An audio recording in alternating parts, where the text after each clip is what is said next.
Unbelievable! Freedrick Kryzinsky have been given this commission, build a Dyson sphere, and get our civilization to cut the shave too.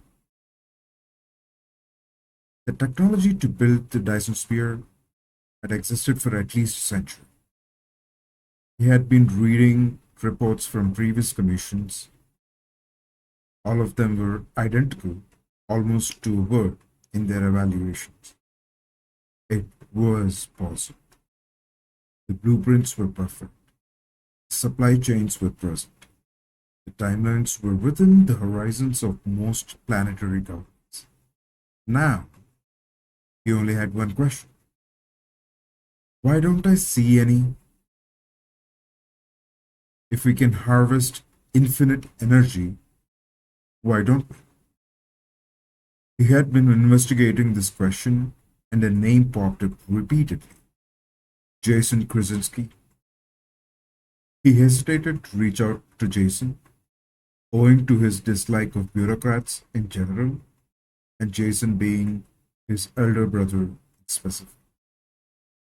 They hadn't spoken in a decade. He still wasn't sure what Jason, an economist and a galactic executive, had to do with Dyson spheres. Wasn't energy an area of physicists like himself? He exhausted all of his sources and still wasn't close to the answer.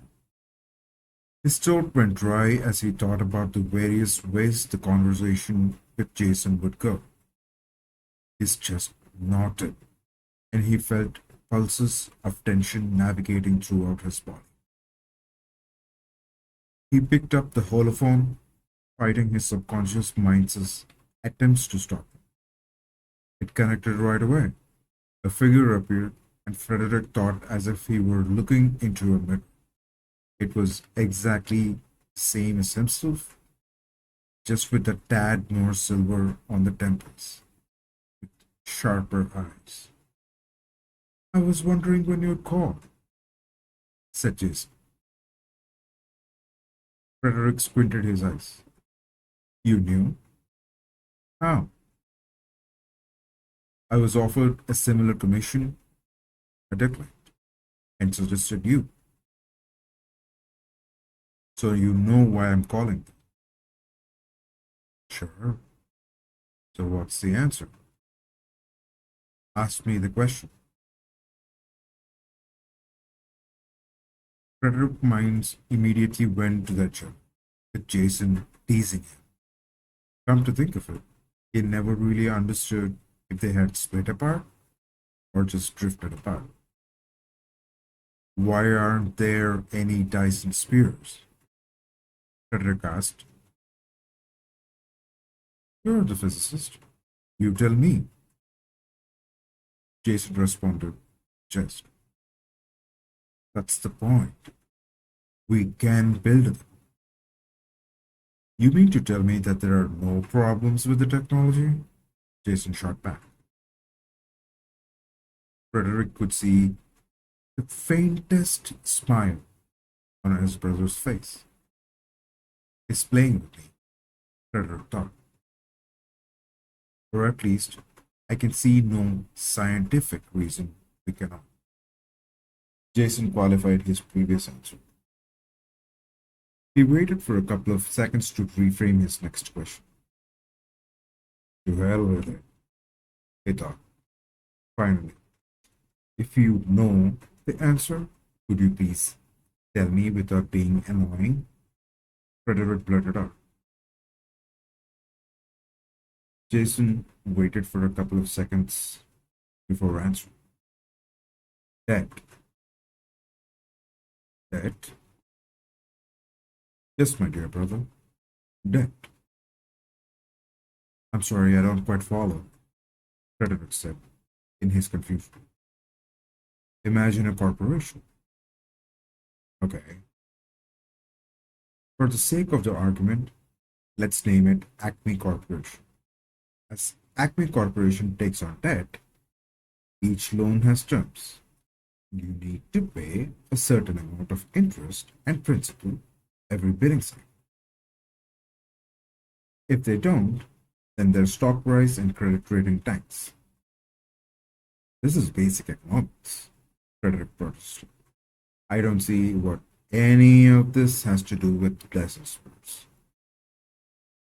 You were always an impatient idiot, Jason retorted. Even mom thinks so. Frederick's forehead crumpled as his eyebrows grew closer. His jaw clenched at the mention of his mom. He took a couple of breaths to control his temper. This would go far faster. Stick to listen. Jason restarted.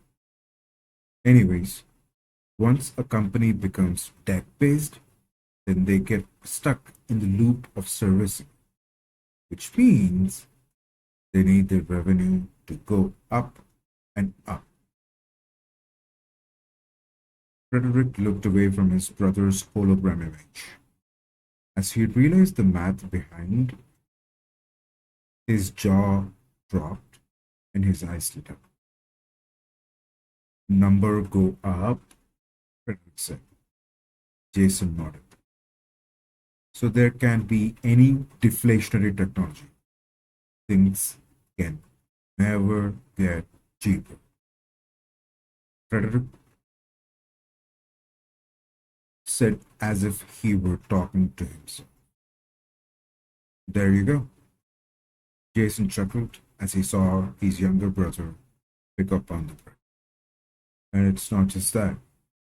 As every financial institution debts collateralizes, their focus would be on recurring revenue rather than transformational change.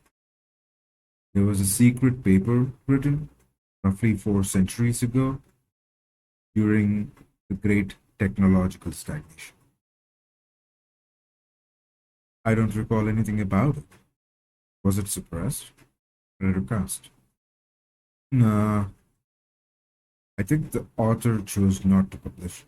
He probably realized that nothing would change, even if everybody knew what the problem was. Jason answered. Frederick squinted his eyes and shook his head. It was like this, Derry.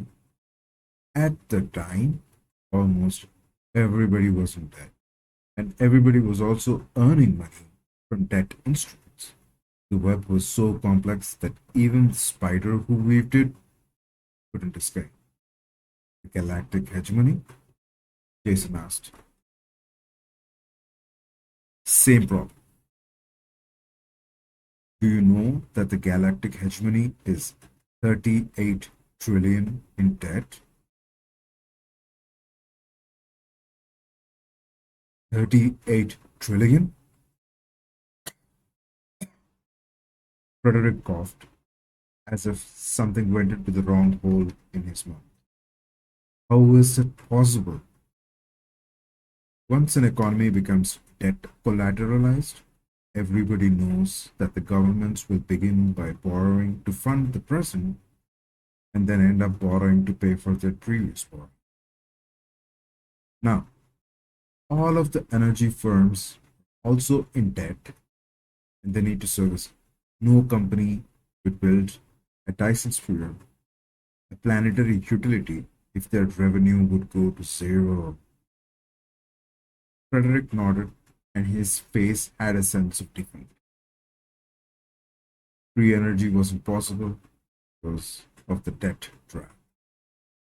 Leaving that aside, as you say that this is buildable, let's build one for Seoul. 1 month later, brothers Kryzinsky were visiting their beloved Uncle Kryzinsky on Terra. Both were sitting at the dinner table, looking across the required paperwork to start their own galactic utility company. They were still feuding, but the nature of it has changed. Now, the feud was about what should they name their company. Name it Augustus, suggested their uncle. If you like the story, please like, comment, and subscribe to HFY Square. Thank you.